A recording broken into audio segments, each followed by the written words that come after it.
Hello and welcome to Mixed Metaphors, spreading the good news of books, metal, and video games. And I find that there seems to be less of a pause, uh, noticeably when I'm saying that little tagline, than I'm expecting there to be when I listen back to it. But it feels like a pause when I'm saying it. But anyway, but it might be sort of a pause. As I said, or I think I might have started saying in accountability, it might be sort of a pause prior to the place where I would have been pausing had I not paused earlier to get the words correctly in mind for the intro. Anyway, I just...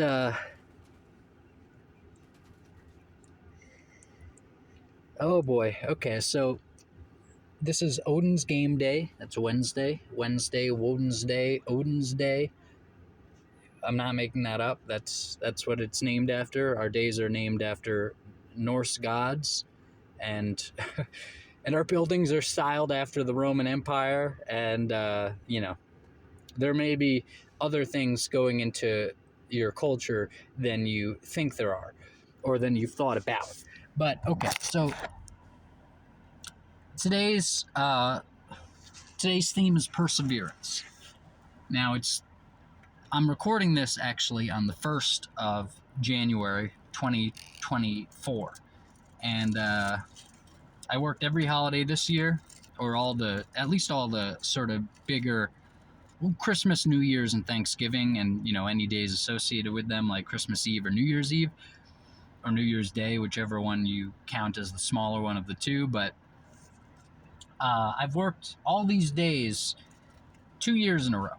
And so it's just like, and the thing is, the first year we had sign-up sheets for the holidays, as I may have mentioned in one of these, and I signed up for, I think, 2 out of 5, and in, the winter holiday season, so-called, and I ended up being asked, I think I signed up for 2. You were supposed to sign up for 2. Possibly I signed up for 3, but in any case, by request, over time, I ended up covering all of them that year. And then there was no sign-up sheet this year. It was just, fuck you, you're working.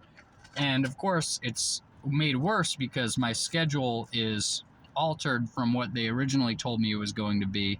And there's a long story. You can look into mattthoughts.com about that. Search the word schedule maybe. But anyway, now I have Tuesday night and Wednesday night off.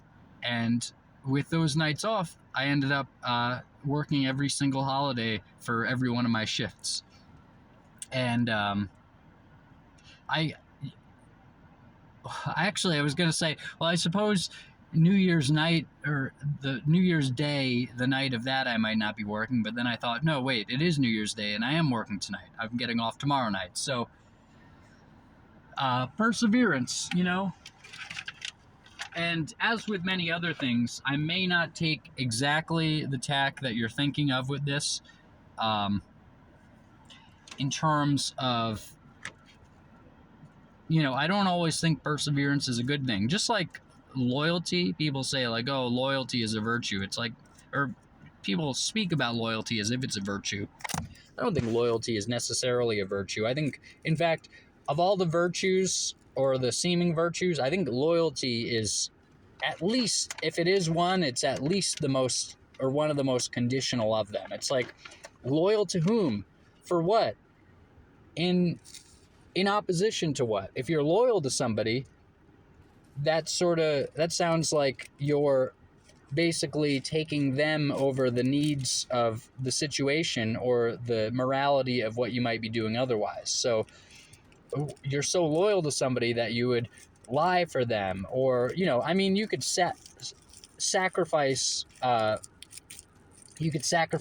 energy for somebody. You could do something for somebody. You can go above and beyond. You can probably do many things in the name of loyalty that don't really have a striking moral conundrum associated with them. But it seems to me like there is sort of a sense of like, essentially it's like praising blindness or something, or praising ignorance. It's like loyalty. In the face of what? You know, like, oh, so you're loyal. Does that mean you're going to do bad things or lie to protect somebody or something? Like, these aren't made good just because somebody else would like you to do it. I gotta say, I don't have to say it, but many of the things that people do that are immoral probably arise from a sense of loyalty. Like, oh, I'm going to be loyal to this person, and I'm going to not be actually moral in this act, and instead, in this situation, I'm going to be loyal to them, so-called. Anyway, perseverance, you know, it might be as much of a virtue, or it might be as much not a virtue as loyalty is. I'm not sure exactly what the list of things would be that are called virtues, but perseverance can be a good thing. However, perseverance, I think, can also just be sort of basically an excuse for slavery. Like, you could persevere in a situation. By the way, that brings to mind the definition of insanity thing, which is just like, really? Like, whoever... Well, clearly Albert Einstein said it. Oh, is that one of the true quotes that it's so or attributed to Albert Einstein? But, it's like, they say the definition of insanity is doing something multiple times and expecting a different result or something. And that seems to me like a possible pitfall of perseverance. Persevering in the face of failure to the point where it's like, well, clearly it hasn't been working. And I'm not saying, like, there's a good distinction to be made there that Tony Robbins talks about when he says, like, oh, I've tried 1,000 things. I've tried everything. Everything? What did you try? Well, I've tried 1,000 things. 1,000 things? List them. Okay, I tried 100 things. 100 things? Okay, maybe I tried 3 or 4 things and it didn't work, so I just stopped. It's like, there is a sense of just quitting before you really see if something would have worked. But then there's also the sense of continuing in something even though it's not a good thing to continue in. Like, don't slave masters just love perseverance? The slaves just continue to persevere away at their, their little so-called jobs, right? And I'm talking about, I'm literally talking about slavery. And I also would say that literally people in America are in a state of slavery, literally, because what they make from their job is taken away from them, and not only a little bit, not even just a tithing percentage like the 10% thing in the Bible or whatever, wherever it's from, but the Christian idea of tithing, but way more than that, like 3 or 4 times that much is taken away from them, and taken by force or by the threat of force. Ironically enough, the government, as I've said before, you could look at the government as being a system of threats. And the irony being that I was sent to jail for supposed threats that weren't sincere, and yet, by way of their processes, the government sent me to jail for what they called threats, where actually every one of us is under threat at all times, as long as the government is still carrying out its actions. And the threat that we're under is every single thing the government tells us to do or not to do, or else they're going to hurt us.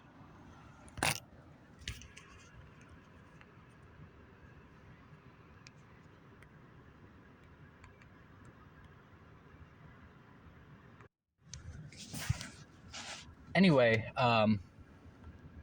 perseverance, what a concept, you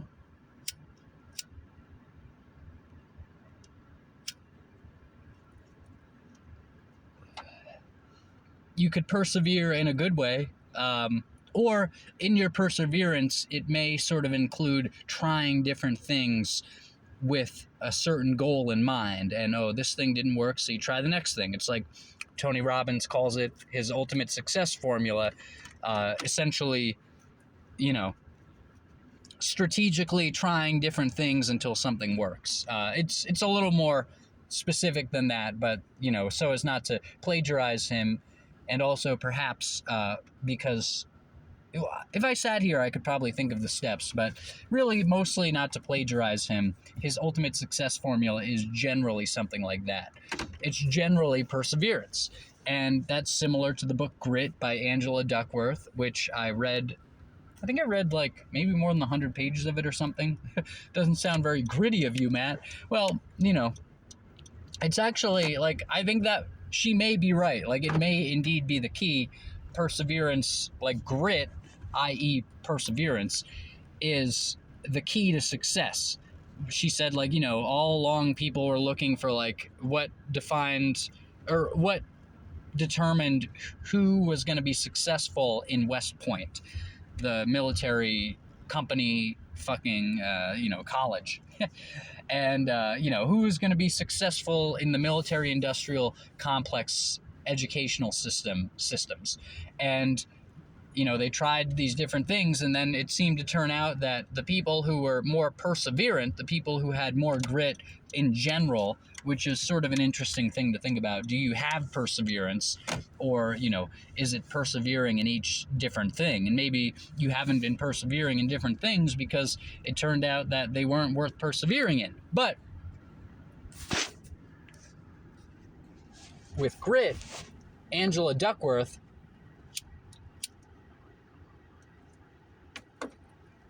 I think basically found the key to success, or identified it, not that others hadn't.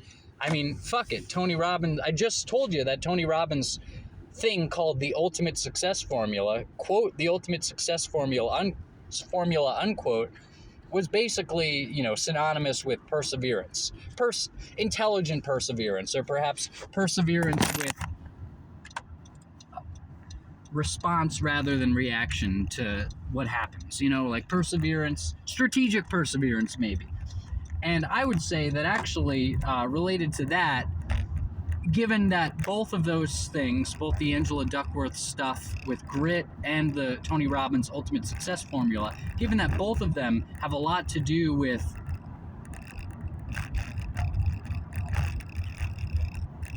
sticking with one thing and keeping something in mind, is what I'm saying here.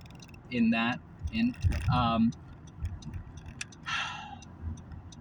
that they both have a lot to do with keeping something in mind along the way of your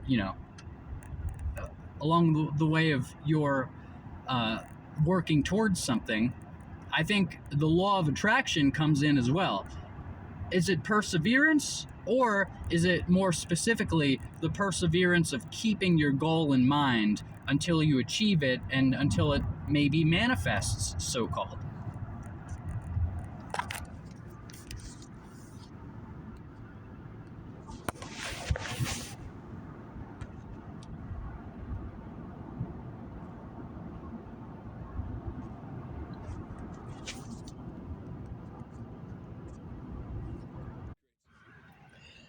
So the first question with perseverance, I would say, is it worth persevering? And this, it might not just be me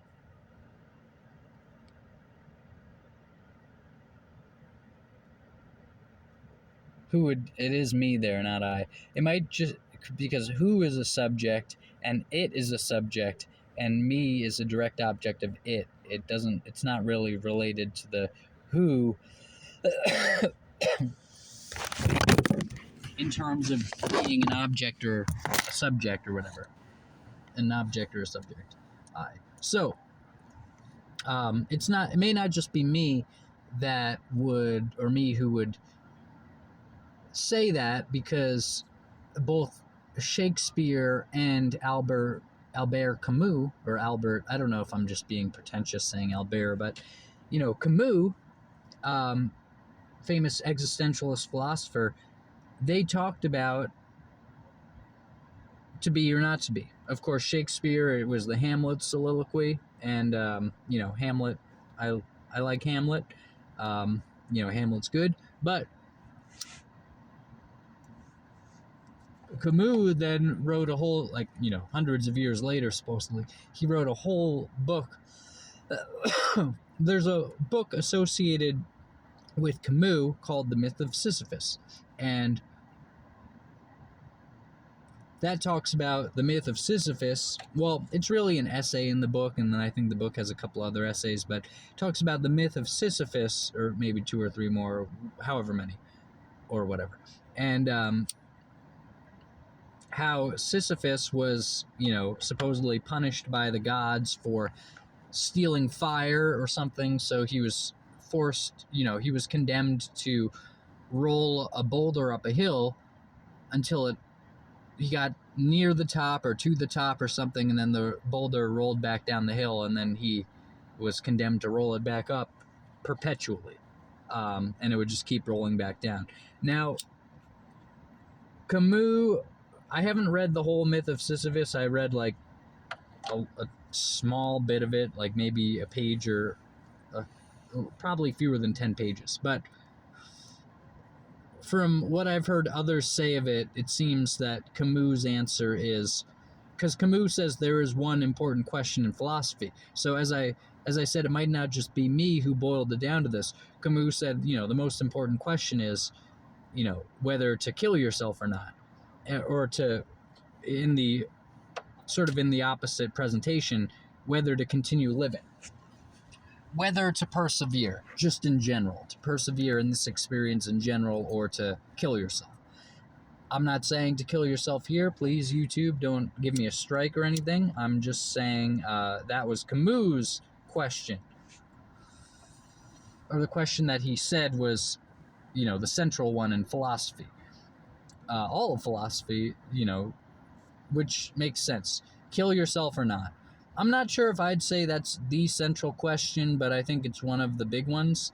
You'd think it's pretty big if there's a question that's central to philosophy about whether to keep living or not. You'd think that would be one of the bigger ones, because, maybe you answer in the affirmative or maybe you answer in the negative, but either way, either you're going to keep living or potentially keep living, or you're going to die. That's a fairly central part of the whole process that some of us may be going through here, the life thing, or this edition of it or whatever. And so before you get to the perseverance part, I think the question is whether to persevere. So before you get to the Tony Robbins thing where it's like, keep trying things until it works, I think the question is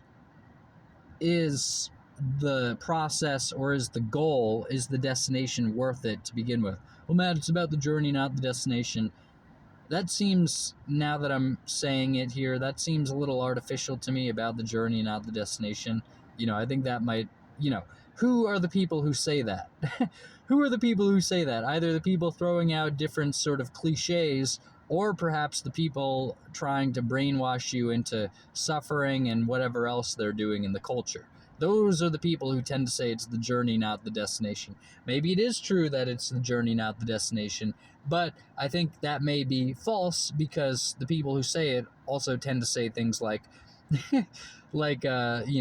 you're born with certain predilections, or they may tend to say things like, it is a moral good to murder innocent children in the womb. It's like those people are probably not the people you want to be listening to about anything, whether it's about fact claims, or whether it's about, fact. You probably don't want to listen to people like that about fact claims, whether it's fact claims about what happened or fact claims about what one might be best off to do, or blah, blah, blah, or whether it's the journey or the destination that's the most important part.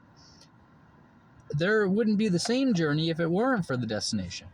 Think about it that way. If you didn't have the destination, if you do have a destination in mind, your journeys might be different than it would be if you didn't have a destination in mind. Now, Adyashanti has said in maybe more than one thing that I've seen him say it in, or, maybe he's written as well. Adyashanti has talked about, or has given words to the idea of, sort of a non-free will kind of thing, like Sam Harris might say, where It's like, you think you're driving the car, you're actually not driving the car. The car's driving itself, and then maybe there are things that you think about. Think about that, or think about what's happening. I'm not totally sure about that. I think free will may be a part of it. Perhaps it's not. I will say, probably I'm not the first person, and probably I might not be the only person since the first person, but as Peter Campbell said of something else, I independently reached the conclusion. I came up with it independently that there was determinism. I thought I was sitting on a beach in Rye Beach, New Hampshire. I was sitting on the beach in the town called Rye Beach, or I think I was on the beach. I don't know. I think I might have been sitting. Might have been looking at the ocean like they talk about at the beginning of Moby Dick, all these people looking at the water. And I was like, wait a second. Or I was like, if everything you do is sort of contributed to by what you have done before, or if it follows from what you did before, then really what you did now was sort of determined by what you just did, and that was sort of determined by what you did before then, and blah blah blah, all the way back to the beginning. And then you could say there's no free will. Now, I listened to a really good Stefan Molyneux episode. Whether or not it's true is really interesting, and he brought up some good things, called Because You. Now, I hate that he put it that way. Stefan follows the shitty cultural wordings a lot. He uses the word yeet. He's like, with his word choice and his sort of presentation in verbiage and grammar and stuff, it seems like he's sort of like the guy who listens to the hits on the radio. Like, he'll use the words that are popular, and as David Icke says, or as I think David Icke pointed out, if it's nowhere and then suddenly it's everywhere, it's part of the agenda. The word yeet, probably part of the agenda, I would say. And Stefan Molyneux taking out the of in Because of You to make the title of the episode other than whatever, the Free Domain episode 678, way more than that now, but Because You, it's like, no, it's because of you. And that strikes me quite directly as newspeak. This idea that people are now taking the of out of things and saying, well, why did I do it? Because cookies. Or why did I do it? Because of me. Or rather, because me, or why did you do it? Stefan says, because you. No, it's because of you, okay? Fuck you, cutting out everything in the fucking language. It's because of you. I would also attribute that not only to the idea of newspeak itself, but partially you could look at the infantilization of our language and maybe a lot of other stuff too in that. It's like a child who is learning English might say, because cookies, instead of because of cookies, or even because of the cookies. Why did you knock down that jar? Because cookies. No, it's because of cookies, and you could probably more stylistically soundly say because of the cookies.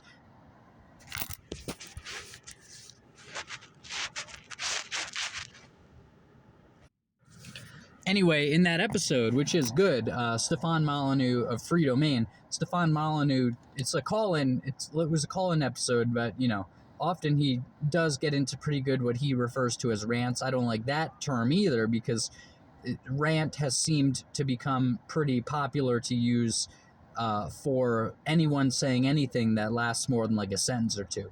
Oh, he explained himself? He explained himself thoroughly in something he was saying? Oh, that's a rant. It's like, no, fuck you. You could call it a speech. You could just call it someone talking. But to call everything a rant these days seems to be sort of a shaming mechanism to push people back into this soundbite bullshit, no thinking for themselves territory, just like people saying, well, I have a theory, I have a conspiracy theory that this, or I have a conspiracy theory that. Basically, anytime someone thinks for themselves and comes to a conclusion without having been given that conclusion by someone else, they may be likely these days to call it their own conspiracy theory, or their own theory, and then, the word conspiracy might be part of the subtext there. And it's like, fuck you. Yeah, thinking for yourself, and you're going to shame yourself for that by basically calling yourself a crazy person, using fucking language that has been attributed to the CIA in the 60s, conspiracy theory, to discount people who are saying things other than what the narrative is saying in what they're concluding about.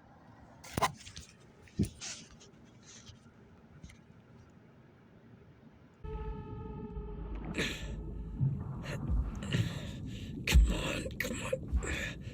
There you go.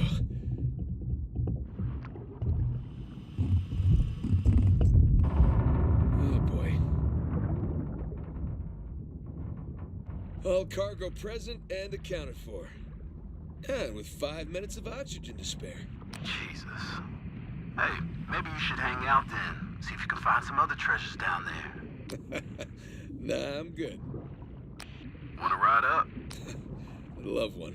Let me know when you're on the sling.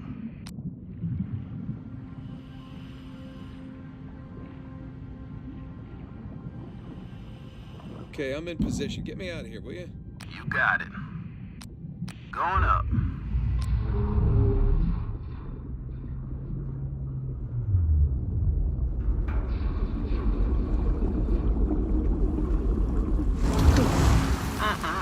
Look at that beauty. How you feeling? Oh, better now that I'm out of the river. Gonna stink like fish for a week. All right. We're gonna come to you. Hang on. Hang on.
Made it to the bottom.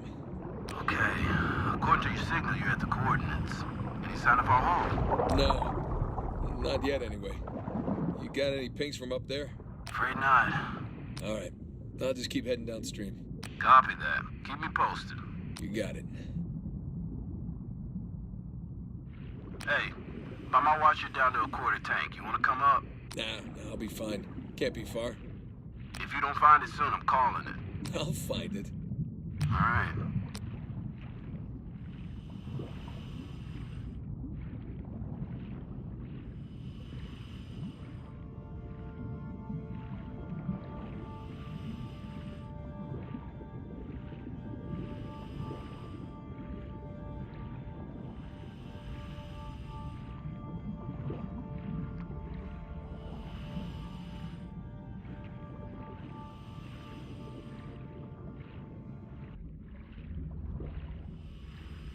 Hey, I got something here. What is it? No rust, bright color. Maybe it hit the rocks, tore off before tumbling. Hey, you're mumbling. Sorry. It looks like a piece of our wreck. Must be close by. You're teasing me now, Drake. You're teasing me.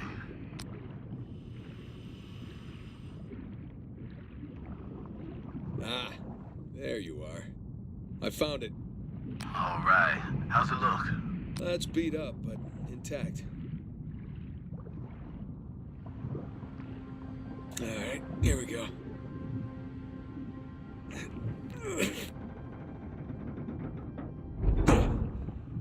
There. Whoa! Morning, fellas. All right, I'm in. Looks like a lot of it's still strapped down. Let's see, I got 1, 2, 3, 4, 5.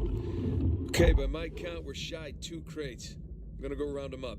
Hold on. How about you come up first, get a fresh tank? The crate's gotta be nearby. I got this. Ha! Found one.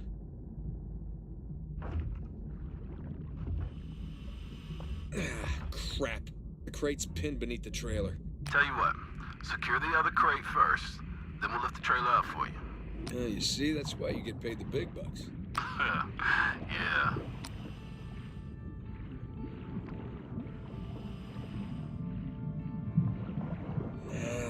The crate wouldn't have drifted this far.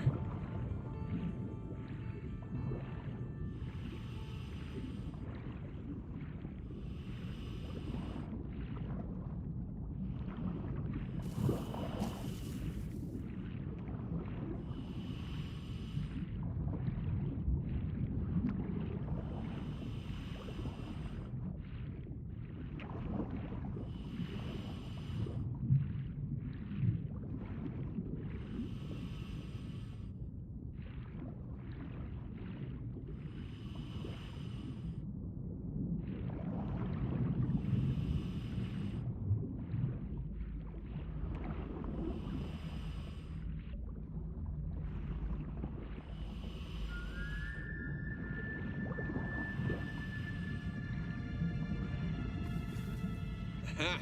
Found the other crate. One down, one to go. Secure it in the trailer. We're nearly at your position. All right, see you soon.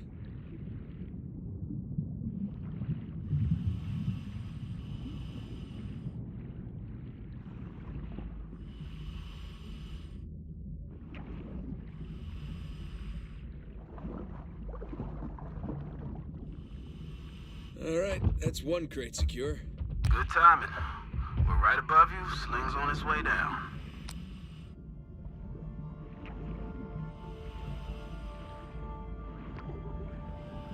Coming down.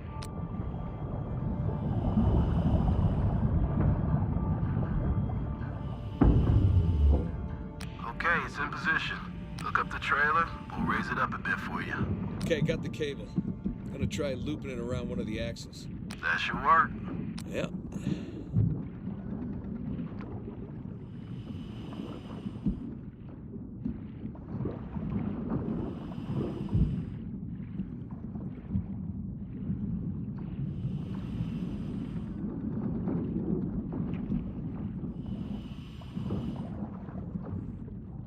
Alright, that's one. All right, you watch your oxygen now. That's fine.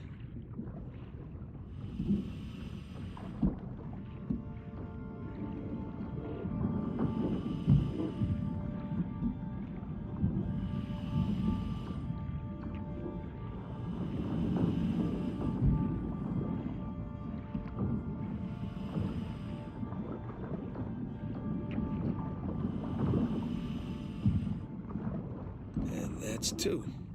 Okay, trailer secure, ready to go. All right, get clear. We'll lift it up. Ready when you are. And up we go.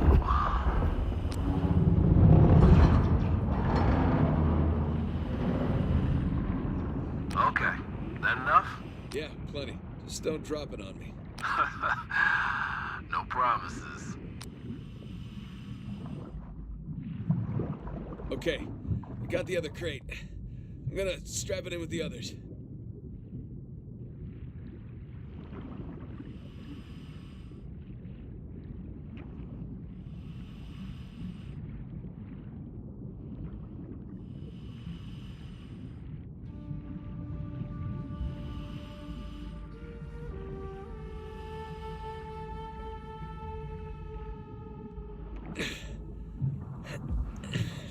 Come on, come on. There you go.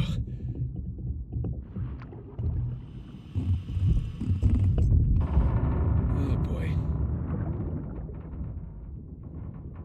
All cargo present and accounted for. And with 5 minutes of oxygen to spare. Jesus. Hey, maybe you should hang out then. See if you can find some other treasures down there. Nah, I'm good. Wanna ride up? I'd love one. Let me know when you're on the sling.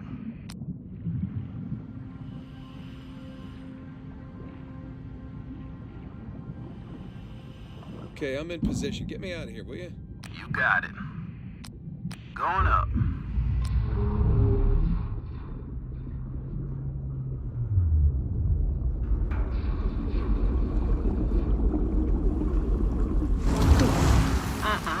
Look at that beauty. How you feeling? Oh, better now that I'm out of that river. Gonna stink like fish for a week. All right. We're gonna come to you. Hang on. Hang on.